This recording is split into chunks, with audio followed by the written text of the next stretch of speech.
Hello students, welcome back to our physics lecture. हम sound chapter पढ़ रहे थे।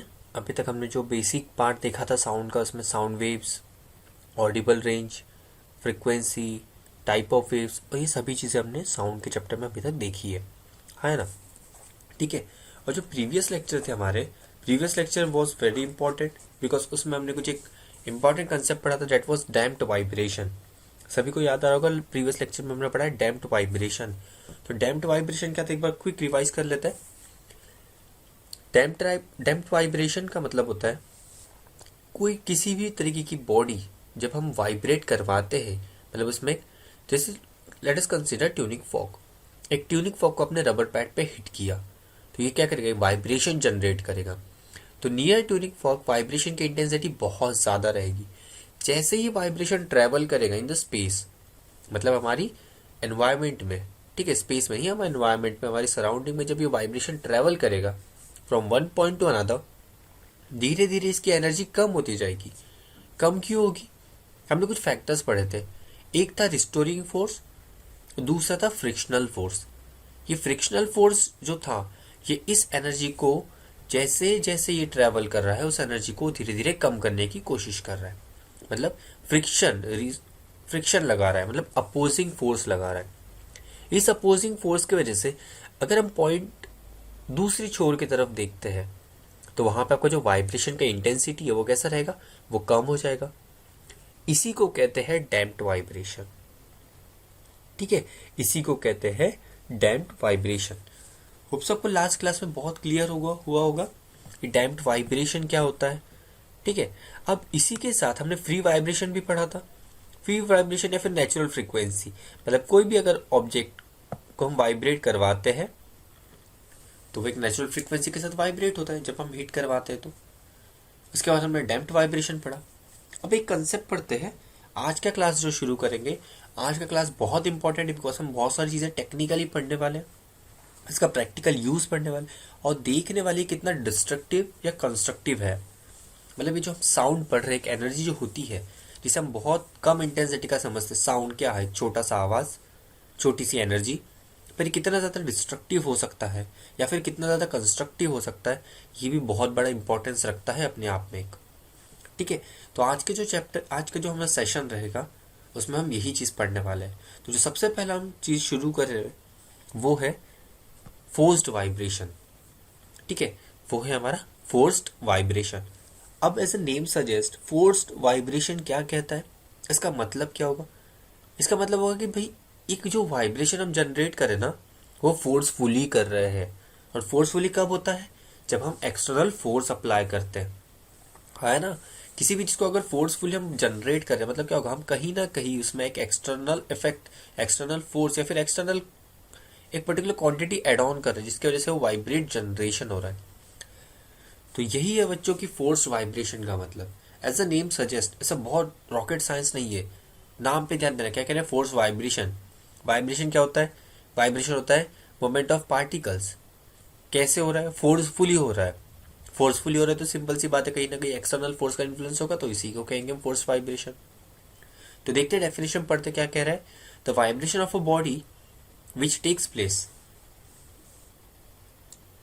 Late me underline this, the vibration of a body which takes place under the influence of external periodic force, यही हम समझा रहे थे। under external periodic force acting on it are called forced vibration। Excuse, थोड़ा तबियत खराब। ठीक है, तो क्या है वाइब्रेशन? फोर्स वाइब्रेशन क्या होता है? Vibration of a body takes place under the influence of external periodic force. ठीक है, इसी को कहते हैं फोर्स वाइब्रेशन। मतलब यहाँ पे हम कैसे करें, इसके एग्जाम्पल हम देखने वाले आगे। ठीक है, एग्जाम्पल्स देखेंगे। इसका सबसे बेस्ट एग्जाम्पल है गिटार। इसका सबसे बेस्ट एग्जाम्पल है गिटारिस्ट जो प्ले करता है। ठीक है,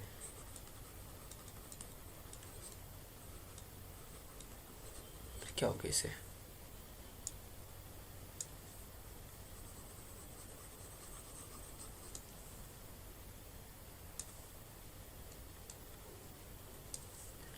सबसे बेस्ट एग्जांपल है एक गिटार। ठीक है, गिटार कैसा बेस्ट एग्जांपल ही समझते हैं।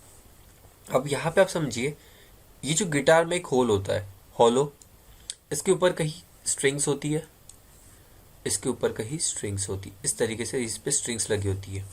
ठीक है, तो एक गिटारिस्ट जब इस स्ट्रिंग को प्लग करता है, एक गिटारिस्ट जब इस स्ट्रिंग को प्लग करता है या वाइब्रेशन प्रोवाइड करता है, मूवमेंट करता है, वाइब्रेशन जनरेट होता है। अब इस वाइब्रेशन की वजह से इस हॉलो ट्यूब में क्या फिल है? Completely air. क्या फिल है? एयर। तो इस एयर के पार्टिकल, ये जो एयर के जो पार्टिकल्स है, इस एयर के पार्टिकल्स को हम क्या करते हैं? Through the string, through the vibration of the string, इस एयर पार्टिकल्स को हम वाइब्रेट करवाते हैं। इस एयर पार्टिकल्स को हम क्या करवाते हैं? वाइब्रेट करवाते हैं। समझ में आ रही चीज़ है किस तरीके से वाइब्रेशन हो रहा है यहाँ पे? इस एयर के पार्टिकल्स हम वाइब्रेशन प्रोवाइड करते हैं। मतलब हम स्ट्रिंग को मूव कर रहे हैं, स्ट्रिंग को प्लग कर रहे हैं, ये स्ट्रिंग वाइब्रेशन जनरेट कर रहा है, ये वाइब्रेशन कैरी फॉरवर्ड हो रहा है एयर के पार्टिकल्स में, और एयर के पार्टिकल्स वाइब्रेट हो रहे हैं, और कहीं ना कहीं एक साउंड जनरेट हो रहा है, कहीं ना कहीं एक इसका सूदिंग साउंड जनरेट हो रहा है।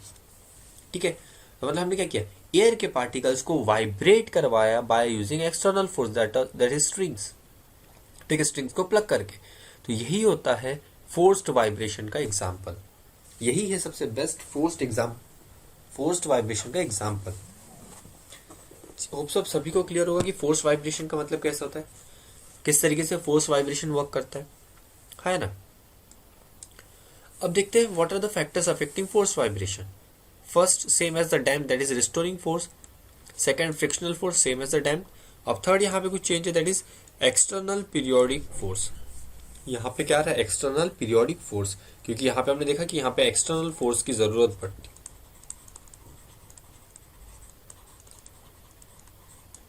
यहाँ पे एक्सटर्नल फोर्स की जरूरत पड़ती है हमें। चीजें क्लियर है?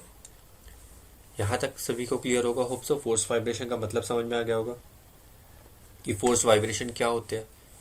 ठीक है, फिर से रिपीट कर दे। Vibration of a body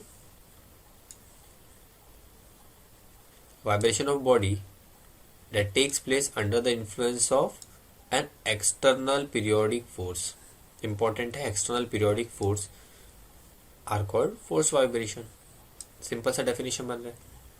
restoring force, frictional force and external force. ठीक है, ये इसका फैक्टर्स है। चीजें क्लियर है? ओके, अब ये फोर्स वाइब्रेशन की वजह से क्या होता है? एक कंडीशन जनरेट होती है। कौन सी कंडीशन? उसे हम कहते हैं रेजोनेंस। उसे हम कहते हैं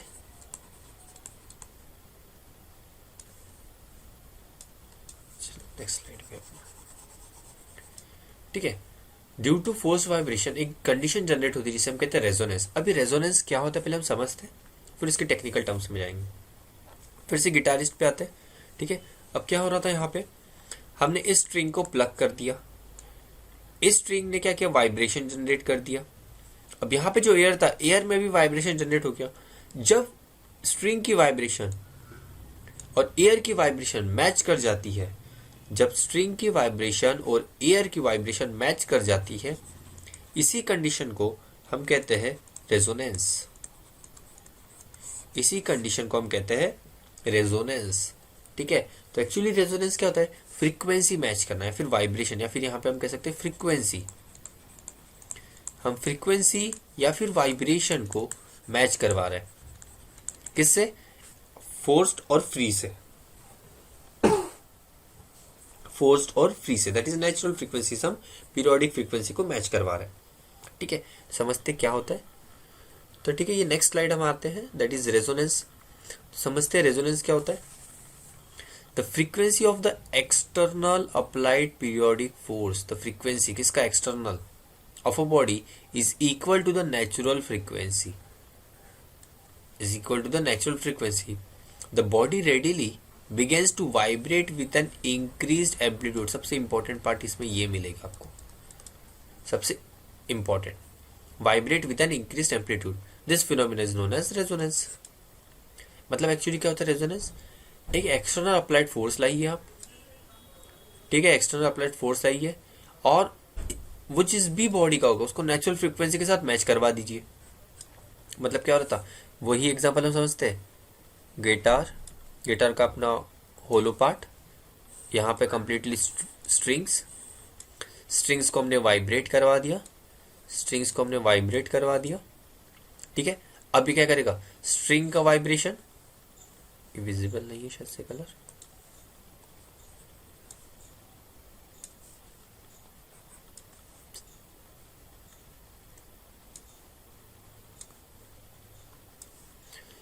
स्ट्रिंग्स की वाइब्रेशन, वाइब्रेशन ऑफ स्ट्रिंग, और यहाँ पे जो था वाइब्रेशन ऑफ एयर, ये क्या कर गई, मैच कर गई, इन दोनों की फ्रीक्वेंसी मैच कर गई। फ्रीक्वेंसी आप, या फिर आप कह सकते हो वाइब्रेशंस, इनकी हमने क्या करवा दिया, वाइब्रेशन को मैच करवा दिया। जैसे ही वाइब्रेशन मैच हो गई तो इसी कंडीशन को हमने कहा कि जो कंडीशन है, ये कौन सी कंडीशन है, this is resonance condition. Resonance condition का सबसे इंपॉर्टेंट फंक्शन है increase in amplitude, increase in amplitude.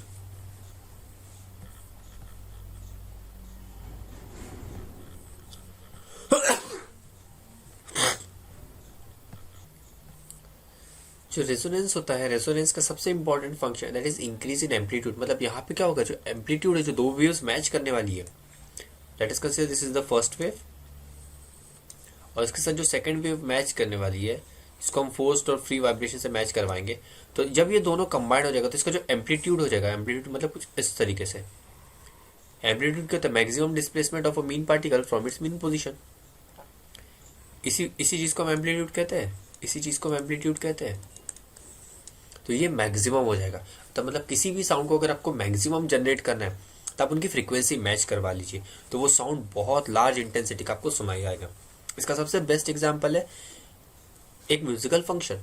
जब एक ऑर्केस्ट्रा होता है, या फिर आपने देखा होगा स्टार्टिंग में हमेशा जब एक स्टेज पे डिफरेंट डिफरेंट म्यूजिशियंस होते हैं, सिंगर, गिटारिस्ट, कीबोर्ड जो बजाते हैं, ड्रम्स, वो एक्चुअली स्टार्टिंग में चेक करते हैं। वो एक्चुअली चेक क्या करते हैं, वो यही पार्ट करते हैं, चेक कर, जो चेकिंग होता है ना स्टार्टिंग में, जो चेकिंग होता है वो यही चेकिंग होता है कि सभी इंस्ट्रूमेंट्स एक सिंक में वाइब्रेट करें, सभी एक दूसरे के इंस्ट्रूमेंट्स सेम फ्रीक्वेंसी या फिर सेम वाइब्रेशन पे वर्क करें या फिर मैच कर जाए।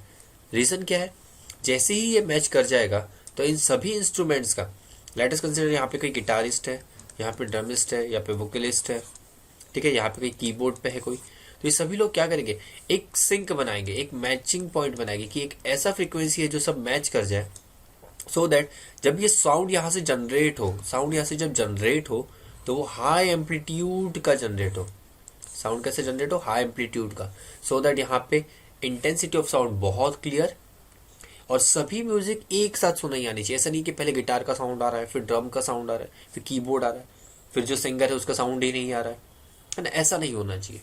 तो इसलिए सबसे पहले चेकिंग होता है। तो एक्चुअली क्या करते हैं, ये सभी जो चीज हो रही है वो सभी इंस्ट्रूमेंट क्या कर रहे हैं, रेजोनेंस करने की कोशिश कर रहे हैं। स्टार्टिंग में क्या कर रहे हैं, रेजोनेंस करने की कोशिश कर रहे हैं, सभी इंस्ट्रूमेंट को वो रेजोनेंस कंडीशन में लाने की कोशिश कर रहे हैं। तो यही होता है रेजोनेंस का मीनिंग, ठीक है। रेजोनेंस यहाँ पे यूजफुल होता है, रेजोनेंस यहाँ पे क्या है, रेजोनेंस यहाँ पे यूजफुल है। अब रेजोनेंस अगर यूजफुल है तो कहीं ना कहीं डिस्ट्रक्टिव भी रहेगा। तो लेट अस सी वह डिस्ट्रक्टिव पार्ट कहाँ है रेजोनेंस का, ठीक है। अब रेजोनेंस का यूज आपको समझ में आ गया। रेजोनेंस क्या था, फ्रीक्वेंसी मैच करना है, नेचुरल और फोर्स फ्रीक्वेंसी को मैच करवाना है, वाइब्रेशन मैच करवाना है। इसकी वजह से क्या होगा, इंक्रीज इन एम्पलीट्यूड होगा। तो what is the result of resonance, increase in amplitude. Increase in amplitude कहाँ यूज होता है, इन particular stage performance and so on. यहाँ पे जो हम लिखे ये देखिए, ये पढ़ते हैं, resonance occurs only when the applied force cause vibration in the body and its frequency of the applied force is exactly equal to the natural frequency of the vibrating body। मतलब दोनों फ्रीक्वेंसी क्या हो रही है, match हो रही है, है ना। Resonance occurs only when the applied force causes vibration in the body and the frequency of the applied force is exactly equal to the natural frequency। यहाँ पे आपके लिए साइड में एक इमेज दिखिए, when the force vibration happens to be the same as the natural frequency of the object happily picks up the energy and start to oscillate।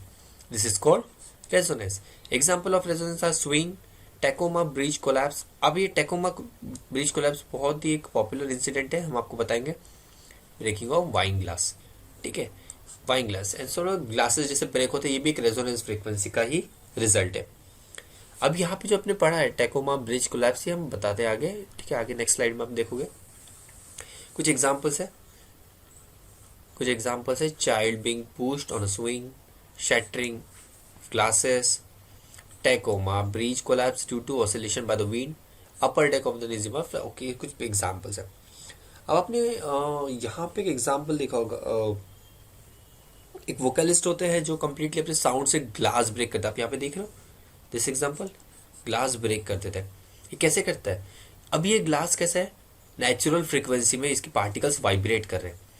जो glass के particles है, ग्लास में जो पार्टिकल है वो नेचुरल फ्रीक्वेंसी पे vibrate कर रहे हैं, है ना। पार्टिकल से वाइब्रेट करेंगे नेचुरल फ्रीक्वेंसी पे, ठीक है। अब हमने क्या किया, अब हमने इसके आगे साउंड प्रोवाइड कर दिया, that is forced vibration condition हम प्रोवाइड कर रहे हैं। अब हमने इसकी वाइब्रेशन इतनी ज्यादा इंक्रीज कर दी जो हम फोर्स वाइब्रेशन प्रोवाइड करें, और नेचुरल फ्रीक्वेंसी से वाइब्रेट करवा दिया।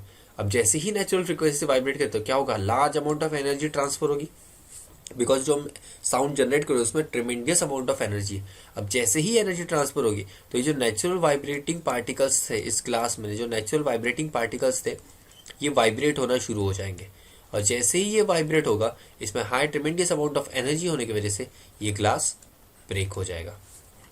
समझ में आ गई ये चीजें, किस तरीके से रेजोनेंस का यूज होता है, रेजोनेंस का कंडीशन।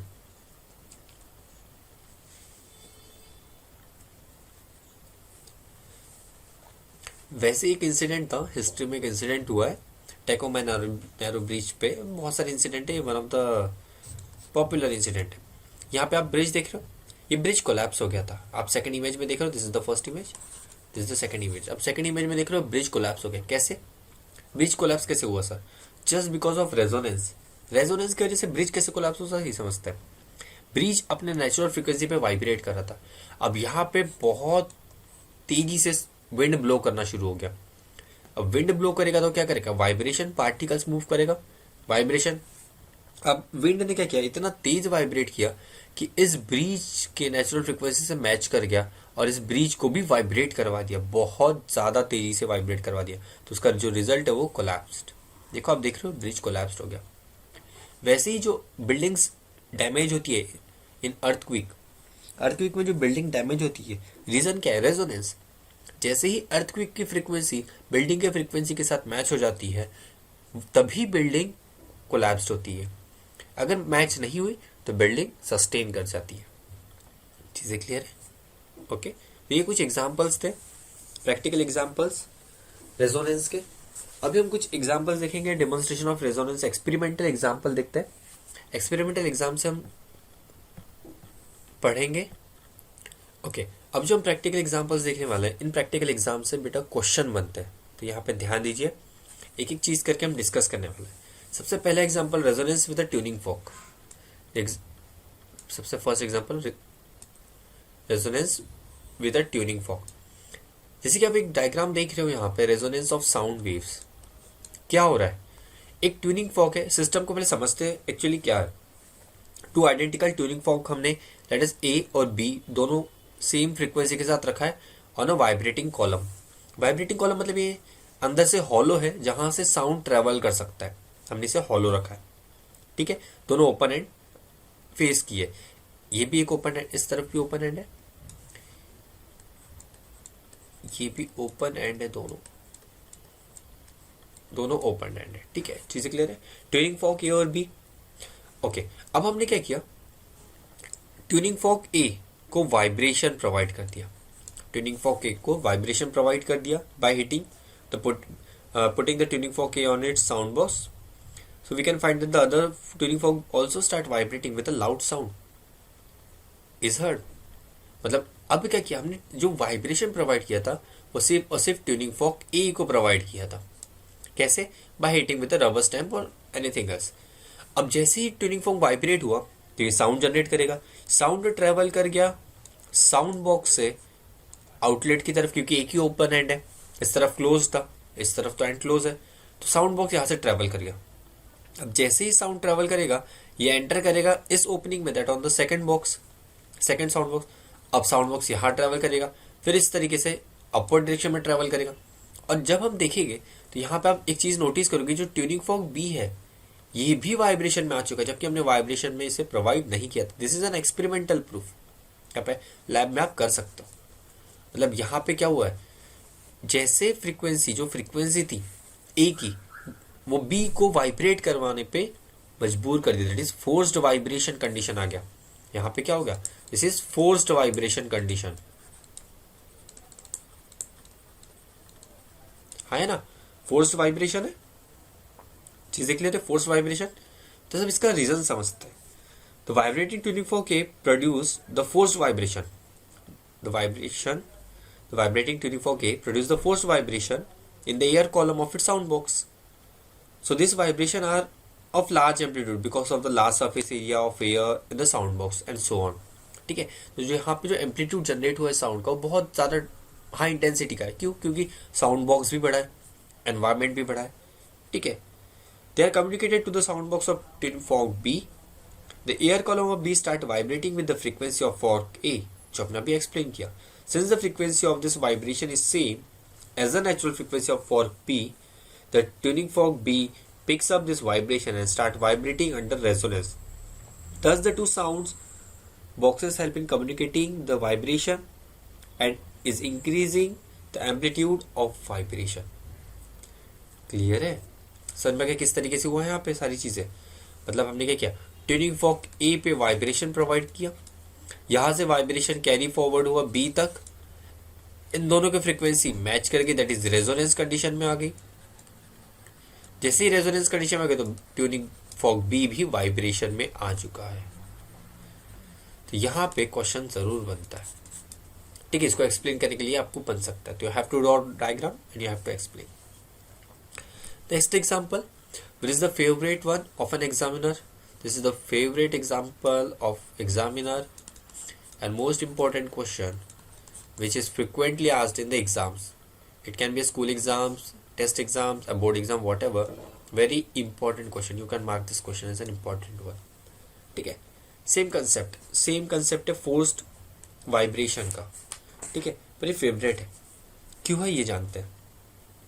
ठीक है, क्यों है ये जानते हैं। यहाँ पे हम पढ़ेंगे force and resonate vibration of a pendulum. पहले सेटअप समझते हैं। This is N rod, this is a rigid rod, this is a flexible rod, ये एक flexible rod है, and these are some cork suspended with different length। ठीक है, सभी different length पे, A B C D सभी different length पे। चीजें क्लियर है। अब यहाँ पे क्या होगा, ये जो हमने हॉरिजॉन्टल रॉड रखा हुआ है, ये जो हॉरिजॉन्टल रॉड है इसे हमने फ्लेक्सिबल इसलिए रखा है बिकॉज अगर हम किसी भी एक फॉक को वाइब्रेट करवाते हैं तो ये वाइब्रेशन ट्रांसफर होनी चाहिए। अगर रिजिड रहेगा तो वाइब्रेशन ट्रांसफर उतने अच्छे से नहीं हो पाएगी। ठीक है, इसलिए हमने उसको फ्लेक्सिबल रखा सो दैट वो इजीली वाइब्रेट हो सके। ठीक है, पहले तो सबसे पहले सेटअप को समझते हैं।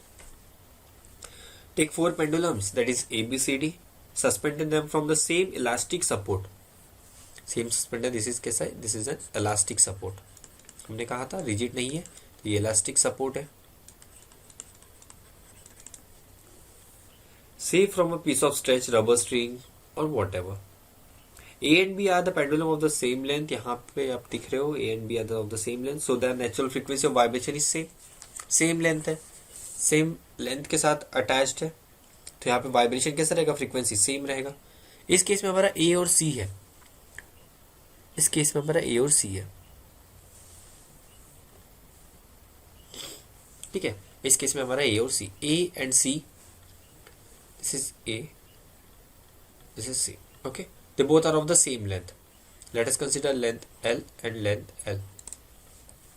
ठीक है, now they both are having the frequencies, they both are having the natural frequencies same, so they will vibrate at the same frequency. ठीक है, ओके। अब यहाँ पे देखिए जो लेंथ डी है, जो डी पेंडुलम है, डी का जो लेंथ है that is small as compare to A and B. As compare to A and B, so it will have a higher frequency. ये याद रखना है, smaller the length higher the frequency. इसका क्या रहेगा, हायर फ्रीक्वेंसी। तो B का क्या रहेगा, बी का लोअर फ्रीक्वेंसी, सबसे लॉन्गेस्ट है, ठीक है, lower frequency, S D is the shortest. Okay, अब हमने क्या कर दिया, पेंडुलम ए को स्विंग करना शुरू कर दिया, मतलब वाइब्रेशन प्रोवाइड करना शुरू कर दिया। पेंडुलम ए को वाइब्रेशन प्रोवाइड करना शुरू किया। अब बताइए, अगर पेंडुलम ए को हम वाइब्रेशन पे प्रोवाइड करेंगे या फिर सी को प्रोवाइड करेंगे, तो सिंपल सी बात है, सेम फ्रीक्वेंसी अगर आप ए पेंडुलम को स्विंग कराओगे तो सी भी स्विंग होगा, है ना, सी भी स्विंग होगा। क्यों, क्योंकि सेम फ्रीक्वेंसी है सर। ओके, तो हमने ऑब्जर्व किया, when pendulum we also start vibrating initially with a smaller amplitude and ultimately acquires the amplitude as the same as A initially had, then the amplitude of the pendulum C becomes maximum. The amplitude of pendulum A becomes maximum because of the sharing of energy by them. Thereafter, the amplitude of C and that of A increases. This process continues. We observe that when we swing this pendulum, that is pendulum A, C also starts swinging because their energy matches, and they completely swing at the higher frequency rate, that is higher amplitude, maximum amplitude तक वो swing होते जाएगा। वो swing होना शुरू हो गया, ठीक है, अब swing हो रहा है, बहुत देर तक swing हो रहा, ठीक है। इसका मतलब क्या हुआ, इन दोनों का एनर्जी मैच कर गया, है ना। अब जब ये मैच कर रहा है, ड्यू टू इलास्टिक सपोर्ट क्या होगा, पेंडुलम बी और डी भी स्विंग करेगा, बी एंड डी भी स्विंग करेगा, but with some different amplitude. क्यों, क्योंकि यहाँ पे एनर्जी ट्रांसफर हो रही है। तो अब एक चीज नोटिस करोगे, चीज क्लियर है। तो यहाँ पे इसी तरीके से क्वेश्चन बनता है, इफ ए अगर स्विंग होता है, क्वेश्चन अगर ऐसा बन सकता है कि अगर ए स्विंग हो रहा है, जैसे कौन सा पेंडुलम है जो साथ में उसका स्विंग होगा, and what is the reason. तो यहाँ पे हम कह सकते हैं अकॉर्डिंग टू आवर डायग्राम कि अगर ए पेंडुलम स्विंग करेगा तो पेंडुलम सी भी स्विंग करेगा, just because they are having same length, sharing same energy and vibrating at a higher amplitude, that is higher frequency और हायर एम्पलीट्यूड, ठीक है। जब हम लिख दें हायर एम्पलीट्यूड, ठीक है, हाँ है ना। और बी और डी भी स्विंग करेगा, पर कुछ डिफरेंट एनर्जी के साथ, डिफरेंट एम्पलीट्यूड के साथ, क्योंकि उनका लेंथ डिफरेंट है, तो डिफरेंट तरीके से वाइब्रेट करेगा, है ना। होप सब सभी को क्लियर होगा, समझ में आ रही होगी बातें कि क्या हो रहा है, ठीक है। नेक्स्ट एग्जांपल पे आते हैं। नेक्स्ट एग्जांपल है हमारा रेजोनेंस इन एयर कॉलम। अब फर्स्ट में हमने साउंड बॉक्स देखा था, सेकंड में हमने पेंडुलम देखा जो बहुत इंपॉर्टेंट है, तीसरा क्वेश्चन है रेजोनेंस इन एयर कॉलम, ये भी बहुत ज्यादा इंपॉर्टेंट। क्या हो रहा है यहाँ पे देखते हैं, जैसे कि आप देख रहे होंगे, एक कंप्लीटली लॉन्ग ट्यूब है जिसमें वाटर फील्ड है, एक ओवल ट्यूब है जिसमें भी वाटर फील्ड है, ओके। तो this experiment shows an arrangement for studying the resonance in an air column. It consists of a long cylinder tube A, this is A, and a cylinder vessel B, The tube A is fixed with the vessel B, can be moved up or down, and it can be clamped at a desired position. You can see that A can be clamped at desired position, they can be moved, okay, easily move कर सकता हूँ इसे। Both the tube and the vessels are connected at their lower end by a rubber tube, and they are partially filled with water. The movable vessel B serve as a reservoir. So this will serve as a reservoir. Reservoir क्यों, ये movable है, तो हम इसे क्या कर सकते हैं, अपर डायरेक्शन में मूव करवा सकते हैं और डाउनवर्ड डायरेक्शन में भी मूव करवा सकते हैं। चीजें क्लियर है, okay. The tube A serve as a closed end pipe, air pipe with water surface in it, forming the closed end, that is the reflecting surface. Now see, we are placing the tuning fork above the A, और यहाँ पे closed है, water यहाँ पे connected है, मतलब क्या होगा, साउंड यहाँ से एंटर करेगा, तो this is close from the one and, इस तरीके से मूव करेगा, चीजें क्लियर है ना, क्योंकि वाटर है, डाउनवर्ड डायरेक्शन तो क्लोज्ड हो गया। एयर कॉलम से आपको जो अवेलेबल एयर कॉलम है वो एयर कॉलम यहीं पे मिलेगा। हम एयर कॉलम में चेक करें, ठीक है, हमें वाटर कॉलम से कोई मतलब नहीं है, हम एयर कॉलम को चेक करेंगे। अब हम एक्चुअली ये चीजें क्यों कर रहे हैं समझते हैं। जैसे कि आपने देखा होगा जो बी है, ठीक है, जो बी वेसल है ये रिजर्वायर है, अगर हम इसको हाई राइज कर दें तो हमें पता है कि वाटर क्या करेगा, डाउनवर्ड डायरेक्शन में फ्लो करना शुरू करेगा from higher end to lower end, और higher end to lower end करेगा तो ये वाटर यहाँ पे क्या करते जाएगा, वाटर यहाँ पे फिल करेगा, वाटर यहाँ पे फिल करना शुरू करेगा, धीरे धीरे धीरे धीरे वाटर फिल करना शुरू करेगा। वही अगर हम इस रिजर्वायर बी को, इस रिजर्वायर बी को हम इसे अलग कलर से जनरेट करें,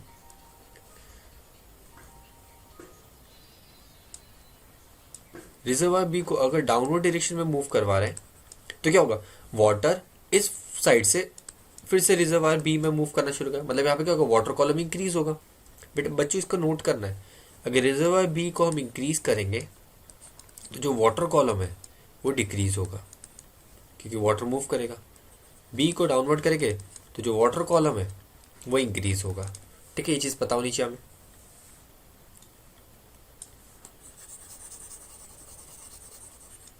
चीजें क्लियर है यहाँ तक।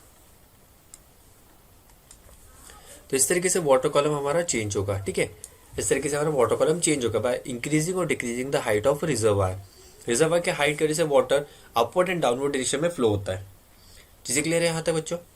ओके ठीक है, अब क्या हो रहा है, अब हम ऑब्जर्वेशन देखें। ट्यूनिंग फॉर्क को हमने वाइब्रेशन प्रोवाइड कर दिया, तो what is our observation, a loud sound is heard at a certain level of water, on further lowering the level of water in a tube A the loud sound ceases, but when the length of air column in the tube becomes 3 times the previous one, a loud sound is heard again। मतलब क्या हो रहा है समझिए, अब reservoir को जैसे ही आप डाउनवर्ड डायरेक्शन में करोगे तो वाटर लेवल यहाँ से इंक्रीज होगा। कंसिडर यहाँ पे आपका वाटर लेवल आ गया, ट्यूनिंग फॉर्क आपने वाइब्रेट कर दी, तो आपने first condition, this is our first condition, first condition आपने लाउड साउंड सुना। ठीक है, यहाँ पे आपने लाउड साउंड सुना।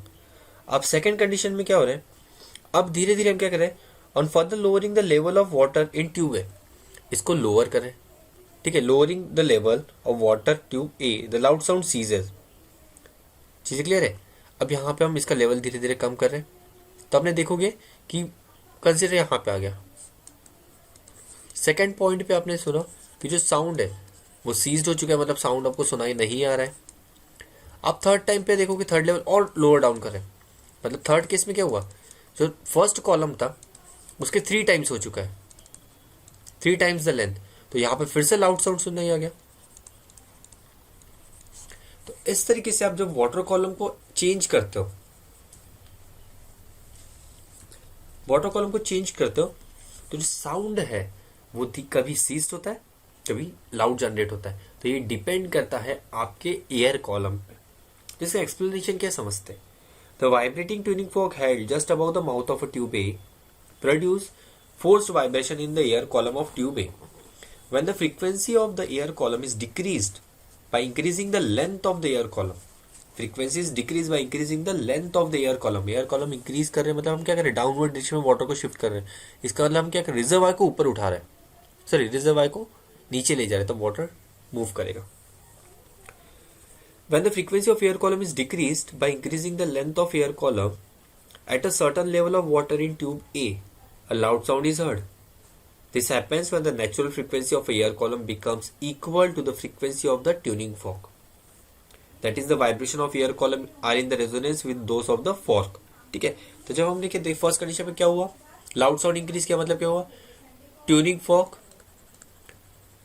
फॉर्क और एयर कॉलम का जो फ्रीक्वेंसी है वो मैच कर गया फर्स्ट कंडीशन में। ठीक है, अब सेकंड कंडीशन में जैसे हमने लोअर डाउन किया, फिर से नेचुरल फ्रीक्वेंसी ट्यूनिंग फॉर्क का फ्रीक्वेंसी और एयर कॉलम का फ्रीक्वेंसी मैच नहीं कर पाया। थर्ड केस में फिर से मैच कर गया।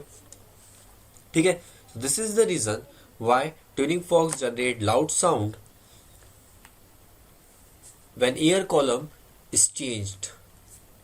ठीक है, मतलब यहां पे इंपॉर्टेंट क्या है, अगर वो ट्यूनिंग फॉर्क या फिर anything which is generating the vibration और साउंड, अगर वो नेचुरल फ्रीक्वेंसी के साथ मैच कर जाता है, अगर वो नेचुरल फ्रीक्वेंसी के साथ मैच कर जाता है तो ही आपको साउंड हायर नोट पे सुनाई आएगा, दैट इज रेजोनेंस कंडीशन में सुनाई आएगा। चीजें क्लियर है?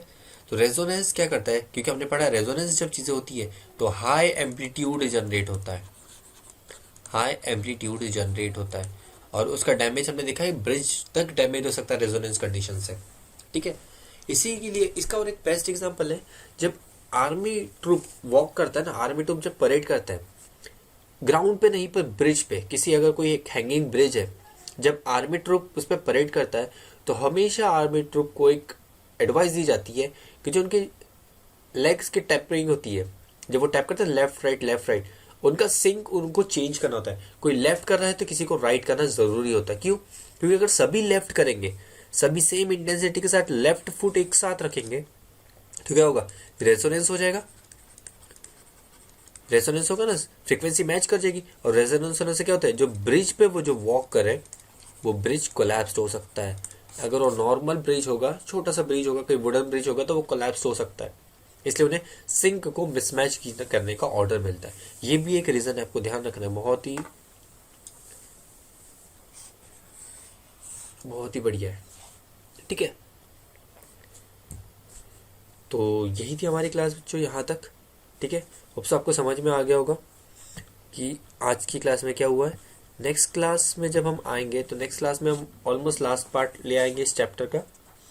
ठीक है, और हम इस चैप्टर को वाइंड अप कर देंगे, कुछ कैरेक्टरिस्टिक प्रॉपर्टी पढ़ेंगे हम साउंड की। तो ये चीज़ ध्यान रखना है, जो डैम्प्ड वाइब्रेशन का पार्ट था हमारा वो बहुत इंपॉर्टेंट है क्वेश्चन एग्जाम के हिसाब से। उसके बाद जो हमने ट्यूनिंग फॉक का एग्जाम्पल लिया है, दिस वन। ठीक है, ट्यूनिंग फॉक का जो एग्जाम्पल लिया है, इस एग्जाम्पल पे भी ध्यान देना आपको, क्योंकि यहाँ पे क्वेश्चन बनते हैं, यहाँ पे क्या होता है, क्वेश्चन बनते हैं। तो ये चीज़ें ध्यान रखना है, छोटी छोटी चीज़ें। इसका रीज़न गिव रीज़न बहुत आसान है। ठीक है, क्या बताना है, बस हमें यही बताना है कि ट्यूनिंग फॉक को हमने वाइब्रेशन प्रोवाइड किया है, वो वाइब्रेशन से जो साउंड जनरेट हुआ है वो ट्यूनिंग फॉक बी तक जा रहा है, natural frequency force vibration frequency match कर जा रही है, मतलब ट्यूनिंग फॉक की फ्रीक्वेंसी और frequency B, sorry vibration of tuning fork A and vibration of tuning fork B match होने की वजह से ट्यूनिंग फॉक बी भी वाइब्रेट हो रहा है और आपको लाउड साउंड सुनाई आ रहा है। सेम कंसेप्ट आप इसमें भी अप्लाई करोगे, ये भी बहुत इंपॉर्टेंट पार्ट बन रहा है। ठीक है, जिसका लेंथ सेम होगा उसके पास सेम एनर्जी रहेगी, चाहे वो ए बी सी डी कोई भी पर्टिकुलर एक किसी भी तरीके का पेंडुलम रहे, बस नाम चेंज हो सकते हैं। जिस भी लेंथ सेम रहेगी, बिकॉज एक चीज याद रखना है, frequency is inversely proportional to length. ठीक है, frequency is inversely proportional to length. जिसका लेंथ सेम रहेगा वो सेम एनर्जी शेयर करेगा, सेम फ्रीक्वेंसी के साथ मैच करेगा और हाई एम्पलीट्यूड पे जाएगा। अगर लेंथ कम, ये याद रखो, frequency is inversely proportional, length come frequency ज्यादा, मतलब सबसे ज्यादा फ्रीक्वेंसी किसका रहेगा, इसमें डी का फ्रीक्वेंसी सबसे ज्यादा रहेगा, ए और सी का उससे कम रहेगा, और बी का सबसे कम रहेगा, बिकॉज सबसे ज्यादा फ्रीक्वेंसी सबसे ज्यादा लेंथ, सबसे कम फ्रीक्वेंसी। ठीक है बच्चों, ओके। थर्ड पार्ट में आते हैं। थर्ड पार्ट में हमने एयर कॉलम के बारे में पढ़ा। एयर कॉलम में हमने इसको एक वाटर से इसको एयर कॉलम बनवाया। ठीक है, 3 डिफरेंट पोजीशन पे।